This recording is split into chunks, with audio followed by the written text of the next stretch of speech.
Hello and welcome to the Watering Hole. Thanks for checking out this clip. Don't forget to like and subscribe because that'll make the baby Jesus cry, and I know how much you guys love making the baby Jesus cry.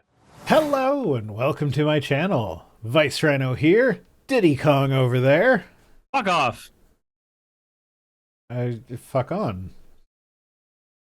Okay. That's Cirrus. It's not Diddy Kong. I know he's hairy enough to get away with cosplaying as Diddy Kong, but...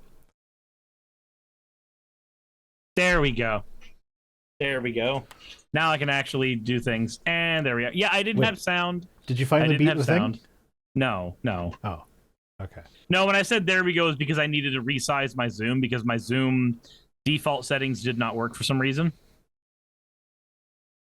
And I don't know why. I hate the way Zoom loads. It's one of those apps that, like, when I open it on my computer, it'll load everything in, and then I'll go put the mouse over the button that I want to click to start a new meeting. Then I click, and just as I'm clicking, it loads the rest of it in, which is like the sidebar stuff that I don't actually want, and everything moves, and oh, now I've clicked a schedule meeting button or something or whatever. I fucking hate it when, like, why, like, load everything where it is going to be when everything is finished loading, so that if I'm faster than your fucking program, I don't click the wrong thing. Zoom is definitely not a good program on the face of it. It is a program that does what it needs to do, but it has not seen a single improvement for like the 6 years I've been using it. Since it hasn't seen a single improvement since they had to improve something when they got hacked during the pandemic. Wyvern13 says, I Diddy his Kong. Gross. You guys missed it. I was just deep throating a popsicle as we were waiting for the countdown to finish. But Cirrus advised me that people will pay good money to see that, so don't do it on stream for free. I'm also just suffering through Donkey Kong 1 because apparently the programmers of DK64 said that you need to beat the original Donkey Kong to beat this game. Yeah. There's just a certain madness involved in having that opinion. I mean, games in the 90s were something else. Yeah, it was a much more experimental time, and there are some... The developers did not ever hold your hands. There are some experiments that ought not be fucking repeated. Yellow paint? What's that? It's a thing that Green Lantern fears. That it is. That it is. But also, yeah, I'm kind of tired of... Like, I understand yellow paint as a game design trick is better than the previous game design trick that we used, which was just making the thing glow. I'm glad that we don't still make the thing glow. That was stupid. Okay. There is something to be said for some amount of hand-holding. Now, to be fair, the example I'm about to give would have been completely solved if I was patient enough to actually, like, read through the tutorial shit. But when on my first playthrough of Final Fantasy VII, I got stuck in the Sector 7 slums because I could not figure out where to go because the entrance zone for Aerith's house was like up in the top right underneath like an overhang thing that I didn't think looked like you could go under it. Now, had I paid attention to the fucking tutorial, I could have just pressed select and had a little red arrow hovering over all the loading zones. So I could have figured that out. But thankfully the internet did exist at this time, so after dialing up to it, and then waiting like 10 minutes for the 5 megabyte file to download, I did find a guide that told me where the entrance to the house was so I could get to the next fucking screen. Yeah, that was one thing about old Final Fantasy VII, is that they didn't have confidence that the players would be able to find all the different like ends for the loading screens, and they're not wrong. There are players who just could not figure that shit out. I gave it up and just didn't play it for like a month. Also, Taco Cat says 90s games wasn't the original DK from 81, right? But you have to beat the original. But he's playing it within DK64. Yeah, you have to beat DK60. Like you have to beat Donkey Kong 1 in order to beat DK64. That's just a prerequisite for beating the game. For some Nintendo has always reason. liked to shove a fair bit of nostalgia into their games. Yeah, but this wasn't an like so yes, this was a Nintendo product in the sense that this was a product that Nintendo sold, but this was not developed by Nintendo. This was developed by a British company. Are you talking about DK64 or the original Yes, Donkey Kong? because it was made by Rareware. Oh, was it? Is it really a Rareware game? Yeah, that's why it has Grant Kirkhope doing all the music. That's why it sounds like the Banjo game. I don't fucking know who Grant Kirkhope is. He's the guy who does all the music for Banjo Kazooie. Yeah, I never got into Banjo Kazooie. No, my experience with Rareware is more along the lines of GoldenEye and Perfect Dark. Well, that's why in Banjo Kazooie, or Banjo Tooie rather, there's an entire first person shooter section. It has no business being in the game other than to remind people that yes, Rareware did in fact make GoldenEye. Yeah. That was a good game. It was for its time. Yeah. No, I'd go back and play it. I did not like the remake that they did on the Wii. I never did not. I never beat the Wii remake of it. I had it. I think I got past the first level, Mm-hmm. and it was just like, oh, they have fundamentally changed this game away from what it was. And like, I don't know, I found it impossible to aim accurately with the Wiimotes. Oh, that's just a skill issue. Yeah, but it wasn't a skill issue that I was willing to put in the time to get better at. So like it uses the same aiming system as the Conduit did. So it's you could also just play it with dual stick. Like that's just a thing that game allowed. Yeah, and that's how I did play it, but I still never made it through the first level because it just didn't hold my attention. Fair, I guess. This is the thing. So we were talking offline. For those of you who may not be aware, I'm a massive Hollow Knight nerd, and I've been waiting for Silksong to release for years now. And on the official Team Cherry YouTube channel, they now have what looks like it's going to be a game trailer with a release date for Silksong after like 6 years of waiting. So I'm really, really excited for this. Because like Hollow Knight has held my attention for a long time. Like I just looked at my Steam stats for it. In Steam, I have over 800 hours in it, and I know on the Switch it stops counting after 400, and I got there. So I have at least 1,200 hours in this game over the last like 5-6 years. And so I'm really, really excited for Silksong. But what I am expecting to happen with Silksong is I'm going to buy it the day that it releases. I'm going to play it for a few hours.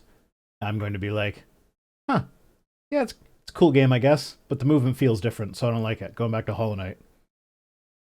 Because that is how I game. This is the game that I like. I am used to this game. Do not change things. Yeah, that's called autism. I know. Shut up. That's just called autism. I have a friend who has a similar thing where like one of his favorite games of all time is Dark Souls, and whenever he plays another game, he goes, "Huh, that's different from Dark Souls. I don't like that." And I'm just at a certain point, you just want to grab a person by the throat and just go, "Not every video game has to be the fucking same." It does. There are different video games that exist, and it is okay for them to exist. So there's you need one platformer, one first-person shooter, one city building game. What else do I play? I think that's pretty much it. That covers it. So yeah, that's all you need. Make it feel the same but look different. And I'll call it a new game, and that's great. Why do I have to beat this twice? Wait, you have to do it again? Fuck, you do one to get a golden banana, which is like the main collectible in the game, and then you have to do it again to get the rare coin that's required for you to open up. Oh my god, I remember Duke Nukem. Now, when you say Duke Nukem, are you talking about the original Duke Nukem for PC in the 90s? because that was my Duke Nukem. Are you which Duke Nukem are you referring to? The side-scrolling platforming Duke Nukem? The 2D scroller. Okay, yeah, the 2D scroller. Okay, I, that was not my Duke Nukem. My Duke Nukem was Duke Nukem 3D. no, I never played that one. I played the 2D side scroller one, and I had a lot of. I'm pretty sure I beat it. If I didn't beat it, I got to the last level. I remember thinking it was super cringe that he was like, "Oh, it's an earthquake, but we're on the moon. Can you really call it an earthquake on the moon?"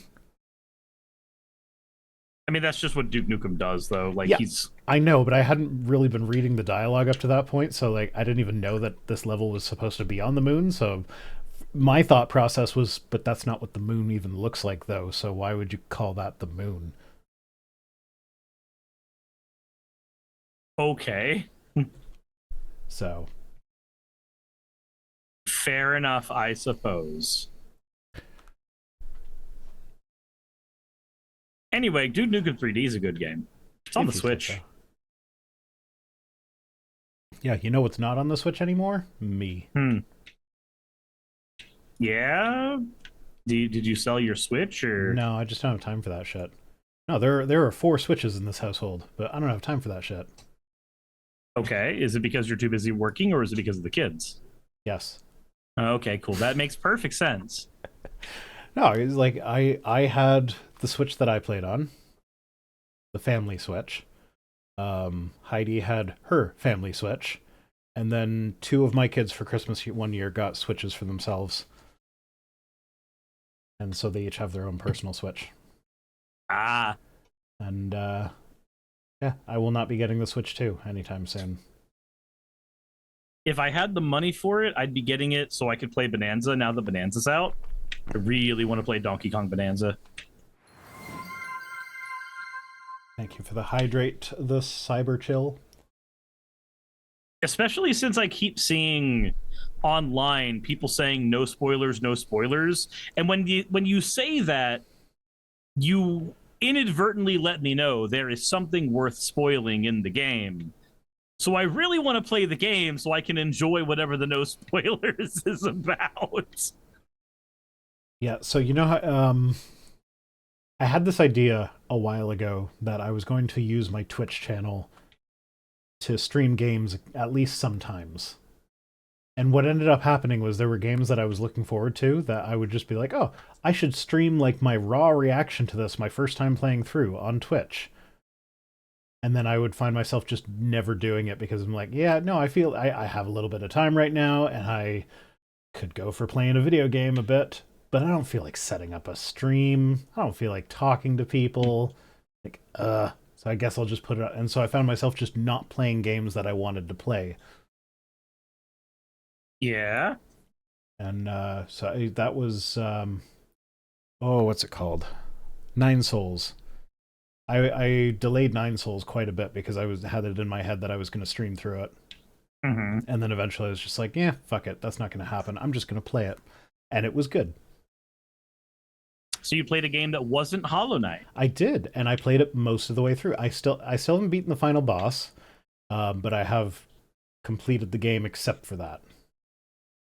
Okay. It kind of irks me that I haven't beaten the final boss, but that's one of those things where it's like you need to get so good at remembering their patterns and reacting to them that's just like, eh.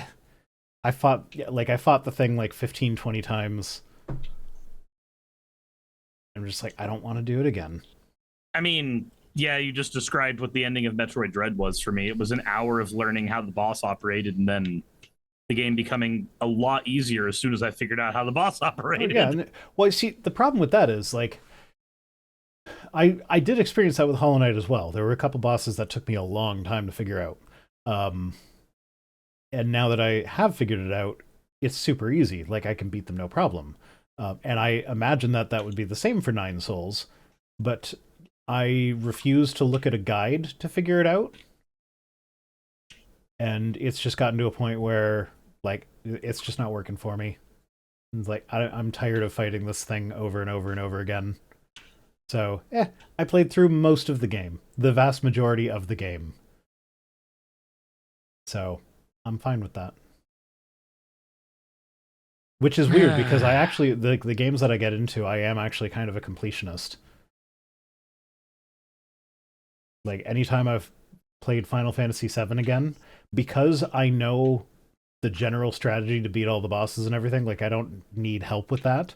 But because I Mhm. know all that, I still find myself like following guides to be like, oh well, there are these items that if you walk past them the first time without picking them up, you just can't ever get them again. And so it's like it's not about, and I don't even know like I don't even know why I find that fun, but I do. Uh, did you like bug collecting when you were a kid? No. Okay, so we don't have that bit of the autism I spectrum there. I did once put a frog in with my pet snake thinking that they would be good roommates, and then I was confused as to why there was not a frog in the cage the next day. That's traumatic and funny. Yeah. And I was old enough that I probably should have figured that out a little sooner. Now, you know now. I do know now. So Your we've been best. getting spicy lately. A lot of my clips of the streams have not been able to monetize. I feel like some of that's my fault. I apologize. Oh, some of that is absolutely my fault. Yeah. See, that's weird because all of mine have monetized. Um, well, some of it is stuff that like I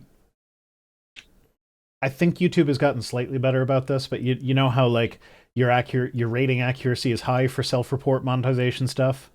Yeah, But then if and then they there's like trust you. one discrepancy, then suddenly it goes from high to low. Like there is no medium, Hmm. and it's a lot harder to get stuff monetized if your accuracy is low.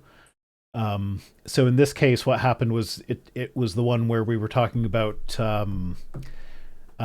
child porn a lot, I and feel so like maybe you should contextualize that right now before that gets clipped. we were talking about people possessing it and being bad people and should go to prison for a very long time for that. Okay. And oh, it just so happened to be a Trump supporter.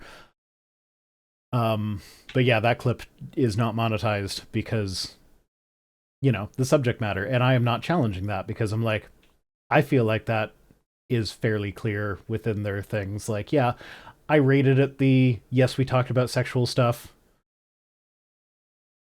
But yeah, I'm not going to disagree that that one is probably not one that advertisers want to be on. Unless you're advertising to the right wing. I feel like, and this is just maybe jaded YouTuber me, I feel like I don't care what the advertisers want. I know that technically, because of my job on YouTube, I have to a degree. But like, I also feel, generally speaking, like that's just not something that I became a YouTuber to give a shit about. Yeah. No, I definitely do not script my videos with that in mind when I do scripted videos. And the live streams, I'm actually surprised as many of them are monetized as they are. But yeah, no, Shapiro is that was actually so that lying for money is something that I was just discussing with my partner earlier today. As one, I forget how it came up. Um, but it was something about like how someone could hold these beliefs that are very clearly wrong, and part of it was like you don't necessarily need to hold these beliefs, you can just pretend, and it becomes really easy to shill to the right wing. And the Yep. example I gave was Dawkins, where it's like, yeah, no, he came out as kind of anti-trans, and then everybody who is not anti-trans pounced on him for it, and so he reacted by making a hard right turn. And part of grifting the right is you have to at least pay lip service to Christianity. So he says, I'm a cultural Christian now. Christianity is a fundamentally decent religion. Just ignore the thing where I wrote that the God of the Old Testament is the most unpleasant character in all fiction, and the New Testament God is worse. But but So Christianity is decent. I don't remember him doing that bit. You don't remember that? No, you'll have to send that to Oh, me. I can show you the clip. I have the clip. Let me just add it to my fucking OBS. It'll be a minute. Okay, because that just sounds so out of left field for somebody whose main writings basically say the opposite of that. That's my point. It's like I Because want to know. I want to know I've how you read got his there. books. I've read Dawkins, and one of the main criticisms he has is how religion shapes culture. Well, Specifically, he does say, like, it is in the context of comparing Christianity to Islam, but that doesn't really make it better, in my opinion. No, not really. Okay, here we go.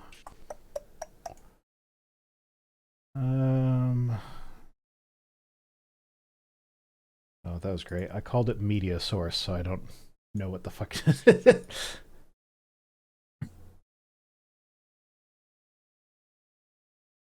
I call myself a cultural Christian. I'm not a believer, but there's a distinction between being a believing Christian and being a cultural Christian. So Oh I my God, count myself really? a cultural Christian. I think it wouldn't matter if we, certainly if we substituted any alternative religion, that would be truly dreadful. If I had to choose between What? Christianity You just What? you got 11 seconds left. Just let him finish. and Islam, I choose Christianity every single time. I mean, it seems to me to be a fundamentally decent religion, in a way that I think Islam is not. Yeah. So, what the hell, Dawkins? That's completely against everything that you used to write about. Can you imagine being Hitchens, right? Like listening to that? Okay, so to be fair, I'm pretty sure Hitchens would have fallen down the right wing rabbit hole as well. I think Hitchens would do too, because he was a very he was a very anti-Islam person in general.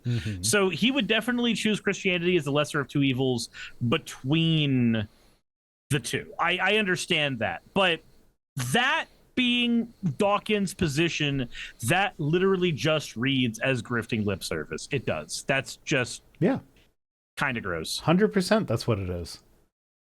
He knows that he's lost the left, and in order to grift the right, you have to at least pay lip service to Christianity. So that's what he's doing. That's the same thing Jordan Peterson does. Jordan Peterson won't tell you that he's a Christian, but damned if he won't. But he'll tell you he's culturally Christian because he cleans his room, and that's why he's not depressed. Yeah. Despite the fact that I've never seen a more depressed, divorced man. Oh, Peterson? Is he divorced? I don't think he's actually divorced, but he really does. He's got divorced. Divorced dad energy. He radiates divorced dad energy. He really does. He does. Yeah. Oh, speaking of energy and what energy people radiate and whatnot. So Inspiring Philosophy did a video on me, which I'm in the process of responding to, and then they did another video on me because it was a 2-hour video to my one video. Okay. So now I cut their video up into 10 segments, and I'm going to do them each individually. But he did another 2-hour video on just the first of the 10 segments. So I am not. If he does it one for everyone, I'm not dealing with that. You've unlocked an infinite content machine. I have, but in it, I haven't watched the whole thing because it just got too obnoxious eventually. Specifically when they got David Wood on. David Wood comes in and immediately he's like, "Vice Rhino, that's a stupid channel name. What kind of stupid name is that? Oh my god, this guy's shirt is ugly. Why would he dress like that?" And I was like, okay, fuck off. I'm a YouTuber. I have thick skin. You have to have thick skin, but really? I thought these guys were supposed to be taking the high road.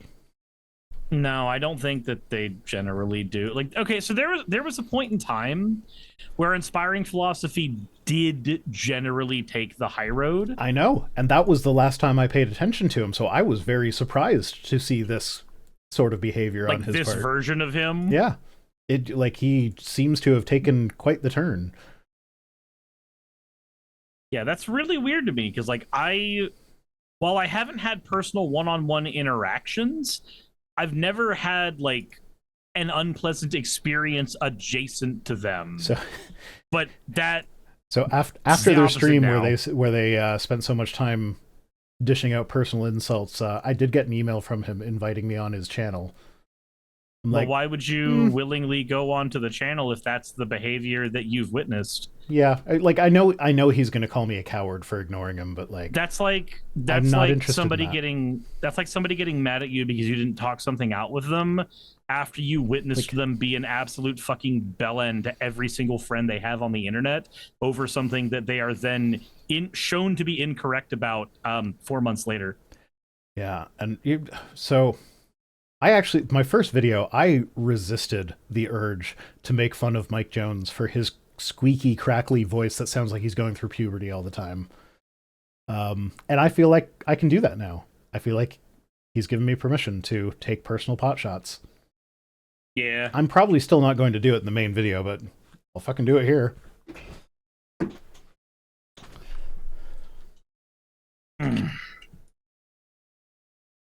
Barking hell. Anyway, Why do we live in this timeline? I don't know. That's just my off-topic tangent for the moment. I have many of those. Is it really off topic though? Like, I mean, we're talking about ice right now, allegedly, so yes. I guess I so. don't think Yeah. Mike Jones or David Wood are joining. Well, I mean, I could see David Wood being in ice. I could absolutely see him being in there. Mike Jones, maybe. Just trying to get rid of all these brown people. That's all.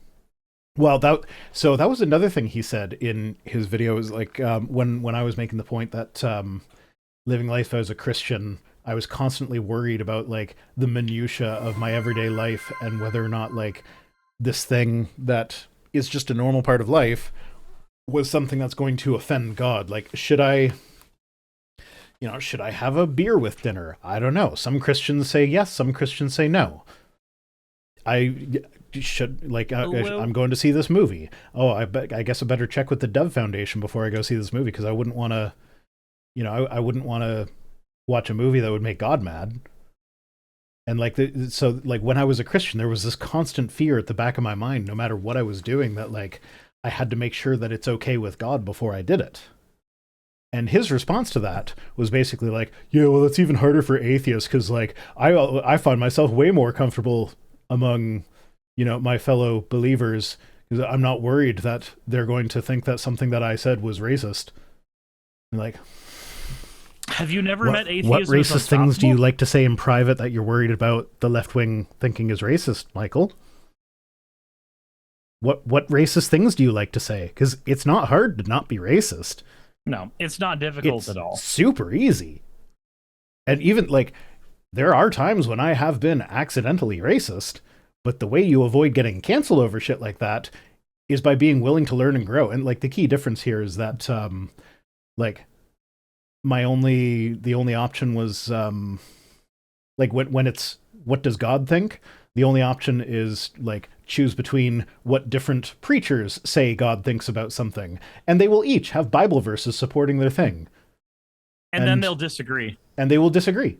Like Mike and his co-host disagreed about medical assistance in dying in the very thing, and that was a question that came up. And it's like, okay, well, when I'm answering that question for myself, I don't need to worry about what God thinks there. I just need to worry about how it's affecting me and the people that I love.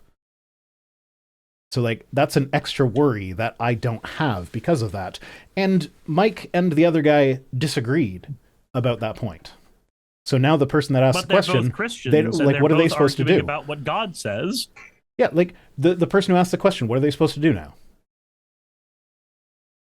Yeah, anytime you do the whole, it doesn't matter what I think, it matters what God thinks. Okay, that's cool. Can he speak up? Yeah, and that's the thing. If I say something accidentally racist, then someone who takes offense to that, or maybe not even takes offense, but notices that it's accidentally, like if they tell me that, I can then be like, oh, I'm sorry, I wasn't aware of that.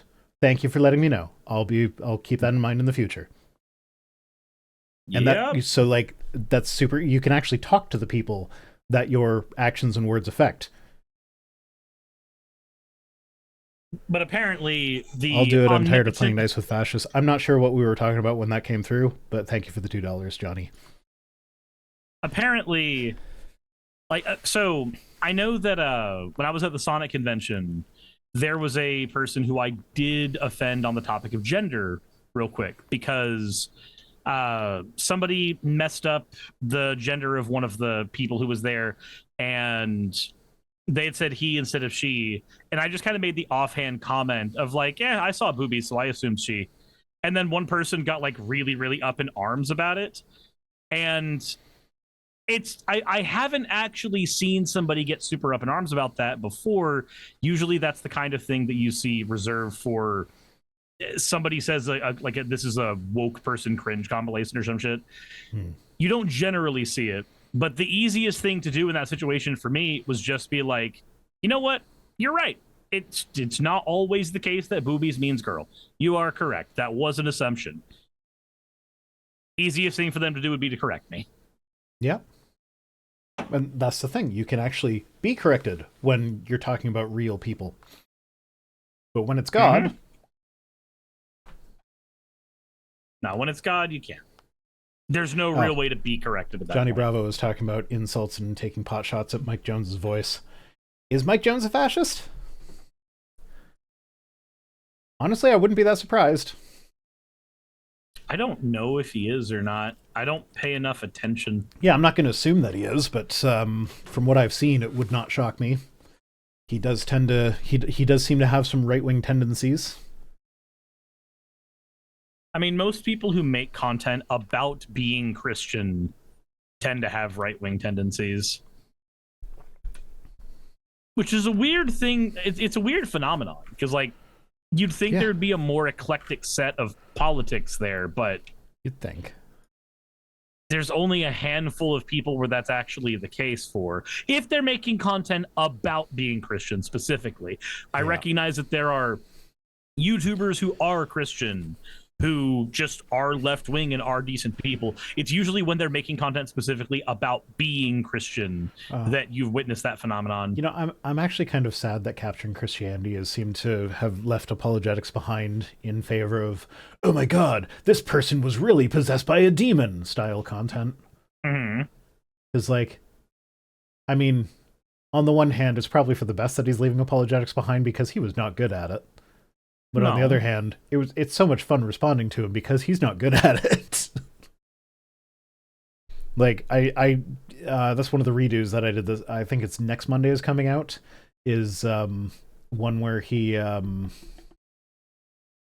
it's a question of why didn't everybody get made, like, why didn't God make everybody in heaven?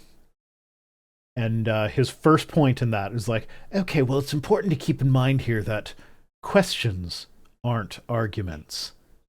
You're like, so fucking what, dude?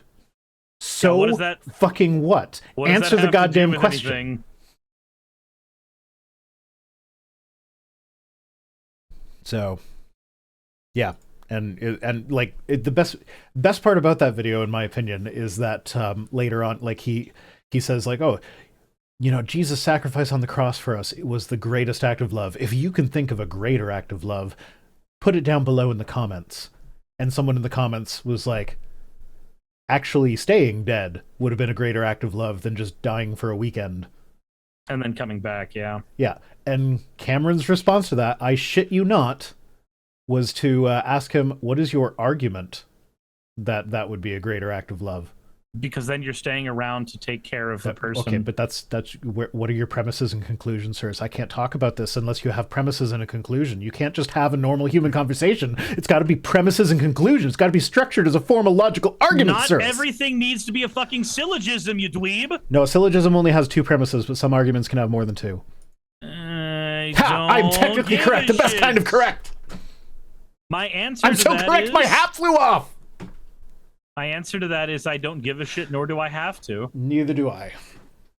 Neither do I. But Cameron does, and it's funny to make fun of him for that. There's a reason why I left the Philosobro and, like, debate sphere. One of them is my poor memory. I cannot do debates, especially when it's debates about, like, somebody's human rights, if my memory fails me halfway through. That is just a risk I'm not willing to take on a stage anymore. But one of the other reasons is it's so goddamn fucking obnoxious. Mm-hmm. It is so goddamn obnoxious. Oh, that's the next video I'm going to be doing with Inspiring Philosophy, Mike Jones, is it's the ontological argument. And they take issue with the fact that I say that, like, it's a really simple and stupid argument that is wrapped up in a lot of, you know, technical jargon to make it sound more sophisticated than it is. Mm-hmm. And they get so upset about that, being like, oh my god, just because it uses technical jargon doesn't mean it's wrong. But then at the end of that section, they're like, it's actually a really simple argument. It all comes down to, if it is possible for God to exist, then God exists. Like, that's my fucking point. That is so obviously a flawed argument right there.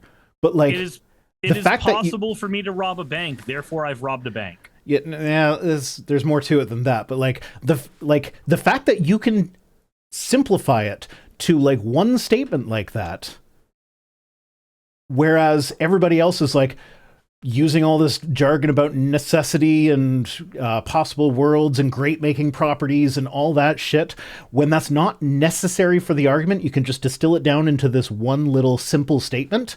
That is my point, is that it's like, when you do that, it's so obviously flawed. So they dress it up in this philosophical jargon that is hard for people to understand. But it's easy for them to regurgitate a flawed version of it. But they seem to think that my issue is that because it uses jargon, therefore it must be wrong. But no, absolutely not. Jargon has a purpose. Like, I use jargon. The way I use jargon is that when I'm using a word that I think most people might not be familiar with, the first time I use the word, I explain what that word means. And then every time after that, when I need to use it, I can just use the word, and that makes the conversation more efficient. That is the purpose of jargon, so that everybody who understands the jargon can have a conversation without having to explain these big concepts first. Yep. That's why when I'm playing Magic the Gathering, there's a bunch of little shorthands that players use that other players get. They're like, oh, I don't have to say tap my creature and attack. I can say swing. Cool. Sure. Neat. I don't know the Magic the Gathering jargon. But you asked me to make a whole video on the Magic the Gathering jargon, and I did. I don't remember that one. Did you cover swing? Very likely. Okay, I don't remember. It's been a while since I watched that. I did watch it. Thank you? Question mark. Yeah, but that's my point, is that like the jargon for the ontological argument serves to obfuscate the actual argument. It doesn't make things clearer. It doesn't make it more efficient. It makes it harder to understand. The fact that it can be said simply in words that everybody gets is my whole point there. But anyway, I haven't even started scripting that one out yet, because it's again, that's not the whole video. It's the ontological argument, which I fucking hate. So like, it's going to take a lot of work to actually do these responses. Mm-hmm.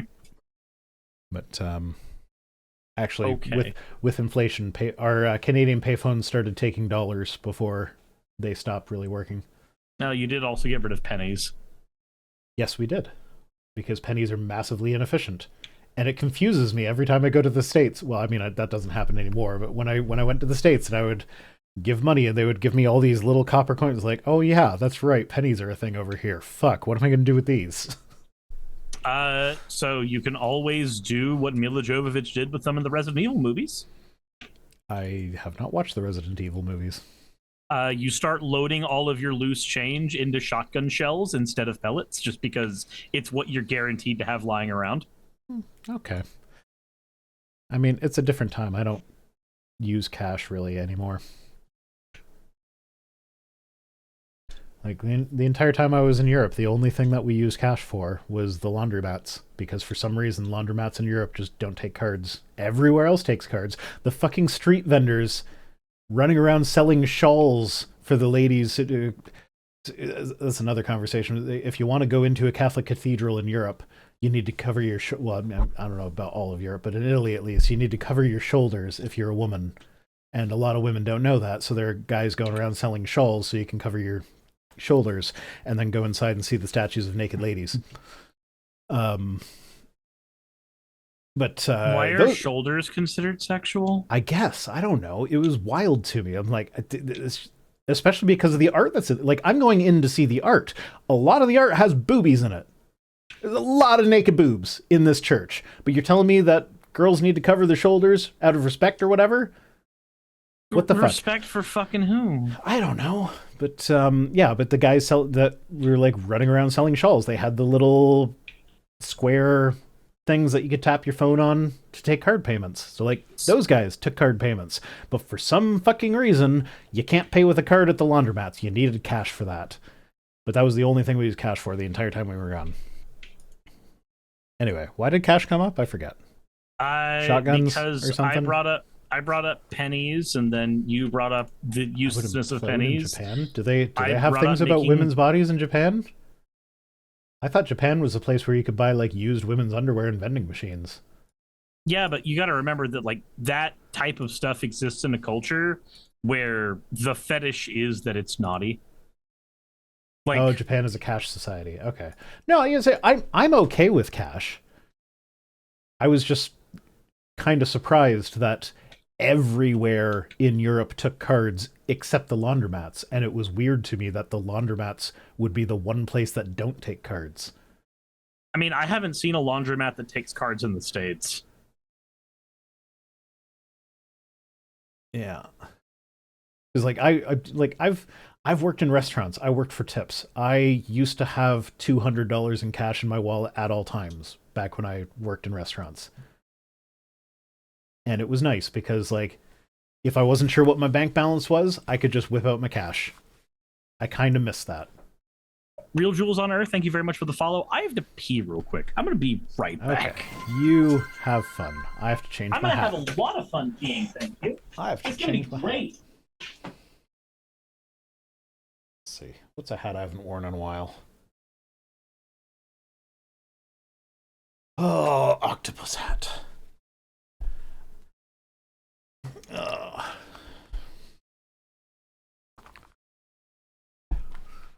So the thing about my hats is that there's some, like this one, I love this hat.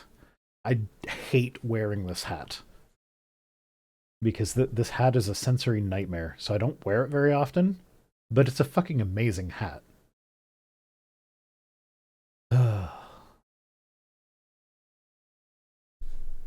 Okay, I forgot that I had a chatbot telling you to make me fat by buying me food. And the link doesn't work because I forgot to put a space between the exclamation mark and the HTTPS. Oh, probably for the best though, because that will when Cersei, oh, you're gonna make him say ooh? You fucking ooh slut. He doesn't know that I have that button. You fucking ooh slut. But I will make sure to tell him that. Places with small transactions sometimes don't take cards because they're charged a transaction fee on top percentage. Yeah, okay, counterpoint, the laundromats in Europe were fucking expensive. So, you're like, I get that.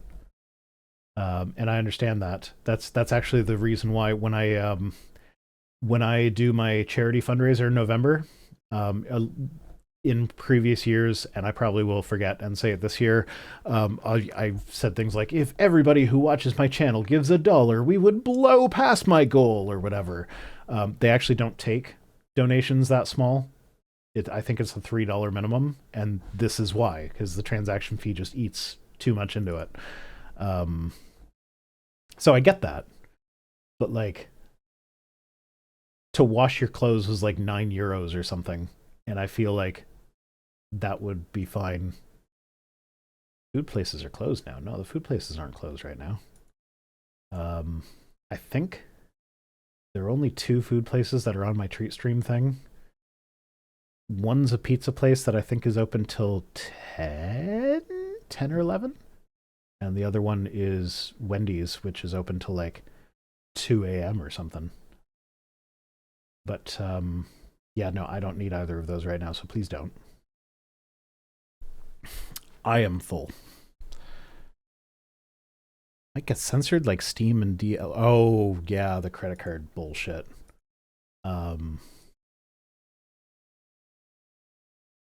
Yeah, no, I don't think I'll get censored. You can just send me money on PayPal.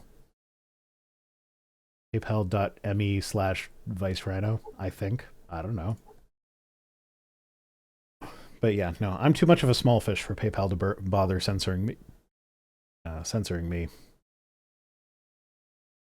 But yeah, no, this is a job that has a little bit of concern. Is like I make my living talking about how much Trump sucks. I mean, that's not all that I make my living doing, but the rest of it is criticizing Christianity, which is the religion that Trump favors. So it's one of those things where, like, the way he's going with how authoritarian he is being, I could absolutely see him pressuring the transaction places like PayPal, Patreon itself, maybe, to like, hey, these people that say nasty Trump stuff, they don't get money anymore. And so now YouTube has demonetized all my shit, and Patreon is demonetized, or doesn't let me collect it. Like, I could see that happening, and that scares me. Do I think it will happen for sure? No. I am hopeful that it's not going to happen, but it's one of those things where if it does happen, I will not be surprised. At least you're on the side where the grass is objectively greener on your side. It is. That being said, we've begun preparing emergency kits. So, like, I've got my fire starter, we've got our emergency blankets, and we're going to be putting together, like, my partner and I are each going to have a to-go backpack that has, like, photocopies of all the important documents in it. Okay. I am back. Oh, and I am... you're back just in time to hear my Doomsday Prepper stuff. Oh, treat stream claims are closed? Okay, well, good, because I don't need it right now, so don't buy me food. I'm also hoping that, oh, god damn it, Nethercat! Fuck off! I come back and there's a fucking... why? I was told to remind you to check your redeem, so I guess that handles that. Anyway. Ooh, slut. I don't remember when I said that, but apparently one time I said, you fucking ooh, slut. But yeah, no, we were talking about how my partner and I are turning into preppers. Because I can literally see the border from my yard.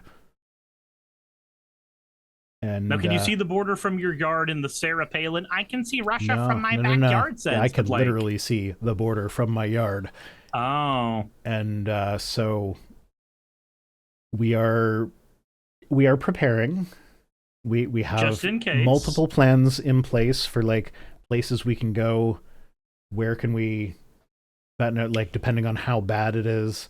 I was showing off, like, we've bought the first of the supplies. We got emergency blankets and fire starters. One of the magnesium fire starter things. My partner and I are going to have, like, backpacks with, like, photocopies of all the important documents in them. And then the actual important documents are going in a fire safe that one of us can just grab on the way out the door. You want to know what's funny?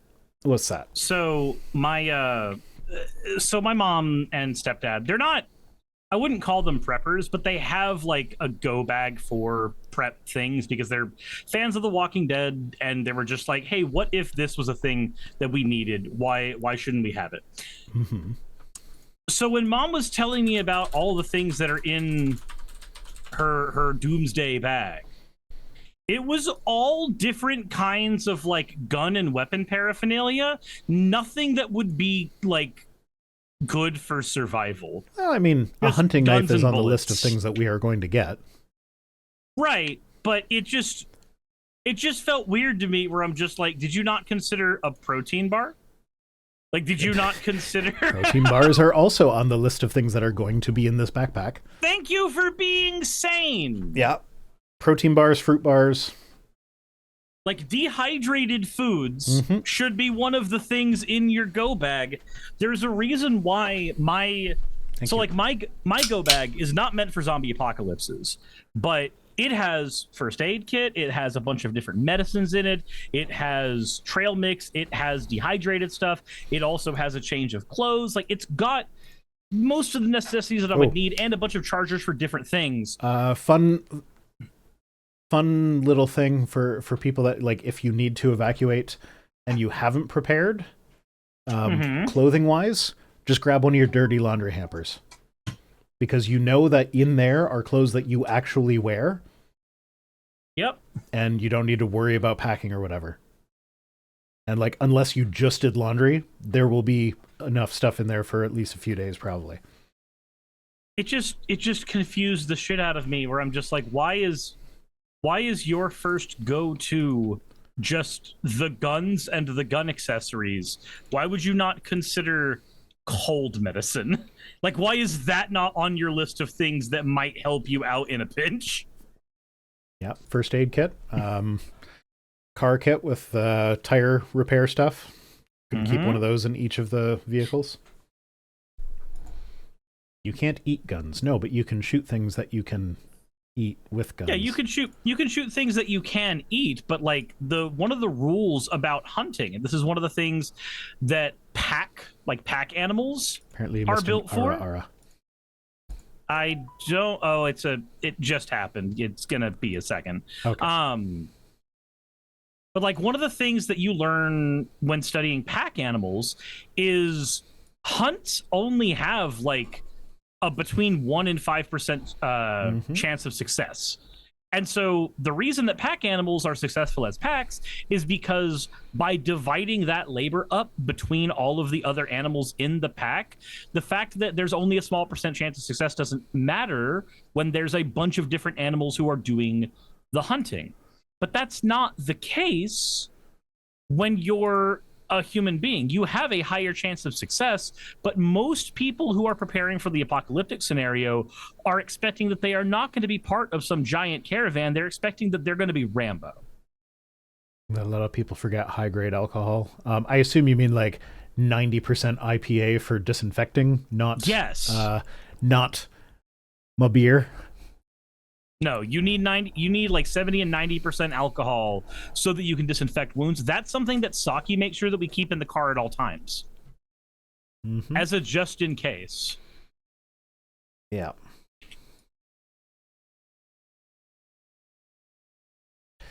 Yeah, we're also like, and this is, I don't know how viable it is financially, but we're looking at like trailers way up north.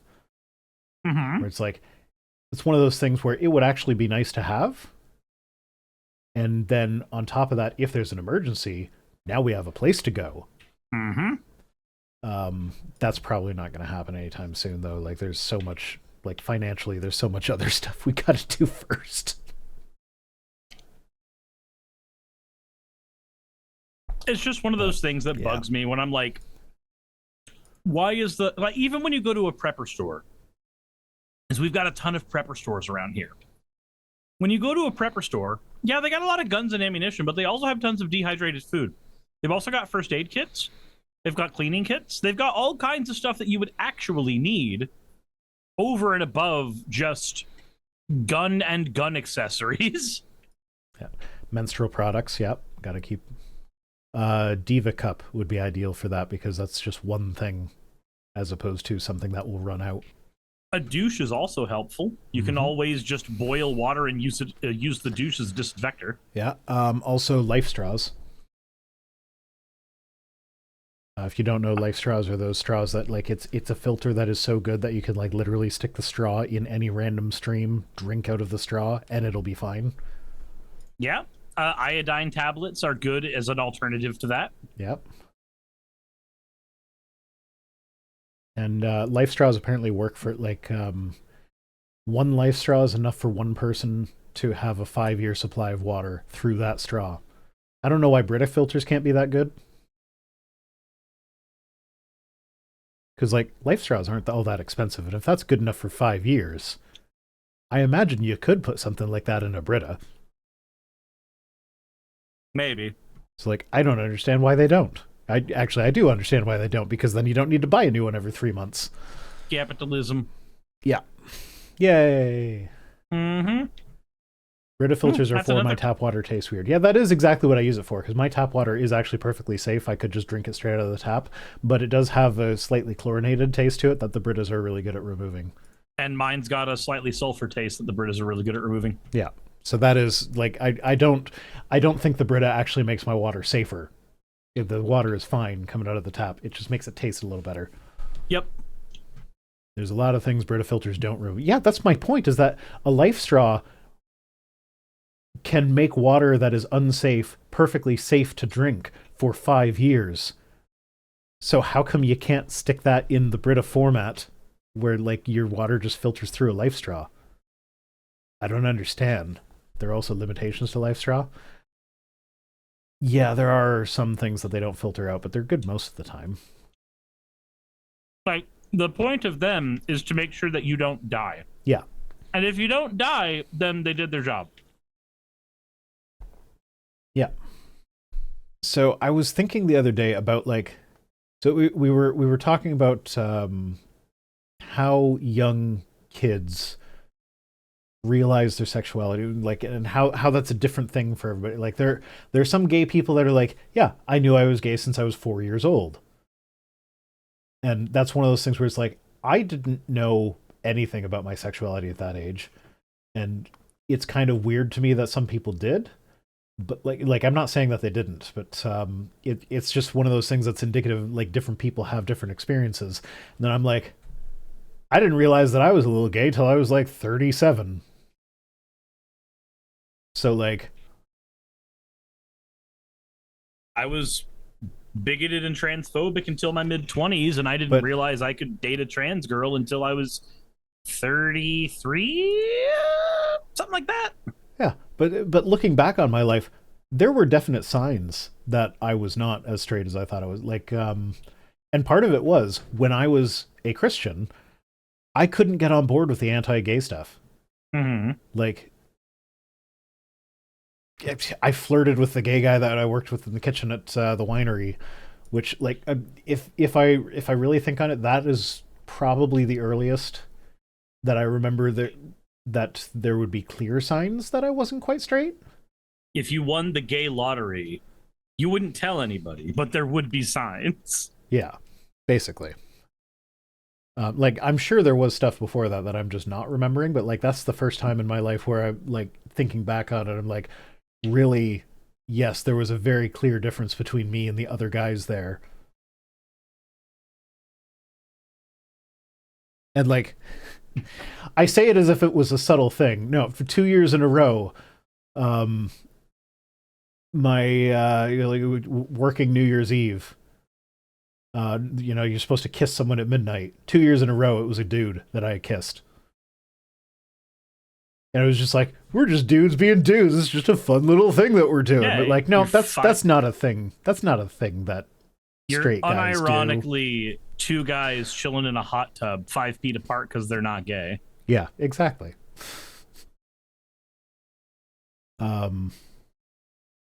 So yeah, no, it's like that's the first time period in my life where I'm like, clearly something else was going on here. But like earlier than that, I'm not sure that there were. Aside from the fact that there were like, I have never understood, like some guys will put on this, like, I don't know if they actually feel this way or if it's just a show to like show how gay they're not. But like if there's a sudden penis in a movie or something, they're like, oh my god, oh no, didn't want to see it. And it's just like, it's just a dick, man, relax. I've been to the gym and an old dude has walked out of the shower and I've just had to see old man dick just out in the wild before. I used to be a janitor at a gym and vacuuming, like I would start cleaning the men's room before we were closed because I'm allowed in there. So I saw naked people all the time. But like that's one of those things that I have never understood. Like it just is not something that, like, it's just a penis. I don't understand why you're freaking out. And I don't know if that's just me being reasonable or if that was an early sign. But that seems reasonable to me. I don't know. Again, there will be signs. Yeah, well, as Fennec is pointing out the sign was neon and flashing. Same with guys who refuse to wear pink. I feel like it's a lack of confidence in their sexuality. Oh, it is. Yeah. Yeah, no, I actually specifically like I don't care what clothes I wear. Like my partner picks out most of my clothes. Like that's actually the thing that upset me the most about David Wood insulting my ugly shirt was not that I think it's that like I'm upset that he thinks I'm wearing an ugly shirt. It's that my partner picked that out for me. You are insulting my partner now. That's like that actually upsets me a little bit. Whereas like insult me all you want, insult my partner though, like no, she's fucking amazing. How dare you? But like that's the thing. Like I never really wore pink, but then her kids kept coming back from their dad's house being like, "Pink is a girl's color." I'm like, "Is it? Well, then why am I wearing it now? All of a sudden." I'm not a girl. Is it still a girl's color, even though I'm wearing it? But no, yes, but Rocket Queen. So the well, what I usually come down to, like, and I try, like, their dad's a piece of shit, but I try not to talk bad about him in front of them. So like when they come saying stuff like that, I like instead of being like, oh well, your dad's wrong, just be like, okay, why is it a girl's color? Like, what is it about pink that makes it only for girls? Like, you've seen me wear pink. Am I a girl? No. Okay, so why is pink just for girls? And they can never figure out the answer because there is no fucking answer. It's just a color. Yep. But oh, so their dad threatened to fight me in front of them the other day, and like that's the longest conversation I've had with him, and it kind of upsets me because the kids have some violent tendencies that we are trying to train them out of. And you're starting to understand like, that it's coming from... Yeah, no, I a lot of it I assumed was just like immaturity. They're just kids. They don't have the capacity to control their emotions. And then he challenges me to a fight in front of his kids. And then like I was shocked by that. I was like, are you really challenging me to a fight in front of your kids? And his response to that was not to realize that, like, hey, maybe exposing my kids to violence is a bad idea. His response to that was, oh, well, it would be a bad day for you. And like, oh, so you were more worried about, like, you thought I was trying to be intimidating with, like, I would beat you up in front of your kids. No, that was not my thing. You would beat the shit out of me because I'm just not a fighter. It's the fact that you feel comfortable exposing your kids to that. That just means he's a piece of shit parent. Yeah. So, yeah, I don't know. That just shocked me. That was not a good conversation. He's a piece of shit. Anyway, 10 Commandments. That's all I have to say about that. Yay! Okay. I'm going pee now. Oh, okay. Bye. Now we just need to narrate the peeing of Vice Rhino. All right, everybody. So first of all, he's going to grip it at least 1-2 inches from the base. Probably. Nah, I'm kidding. We're not going to actually try to do any more than that. That got weird last time, and some of you were into that, and that made it even more weird. Staub says he doesn't get the reference. I know. It's a sad state of affairs when Vice Rhino doesn't understand the reference, but, like, it's also just kind of expected. He hasn't seen any of the Abridged series. And I don't see a world where we're able to, like, get him to watch any of the Abridged series. Stop says, sirs, you have to check my art out. Fine.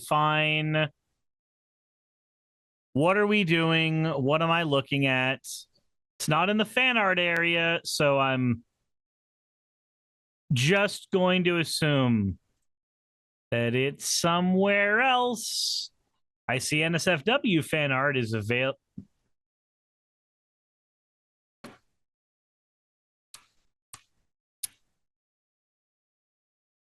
I don't know if that's hot or not. I feel like that's just... I don't know how to feel about that, but I'm clicking away from it. Yep, it's feet sting. It's feet sting. That's what it is.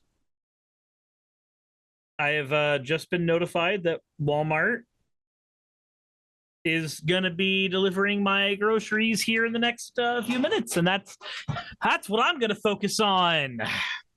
Groceries, exactly. You fucking ooh slut. Exactly. Oh god, fucking damn it! Why? I was already suffering because I got forwarded an image of me getting feet fisted by not me.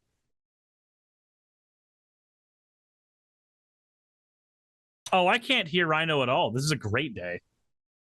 Who is not you? Oh, there we go. Chat has decided that I have a bunch of multicolored doppelgangers.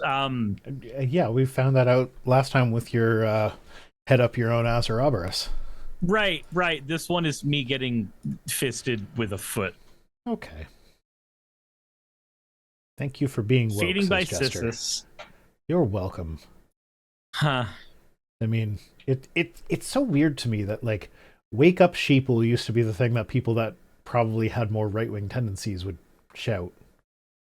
And now we're all like, okay, we're woke. Like, no, don't do that. Go back to sleep. Just be Cartman. Just walk around with a shirt that just says woke is dead. All sad and shit. Yeah. Woke is dead.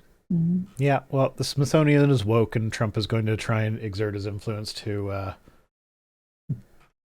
make it say that slavery is good, apparently.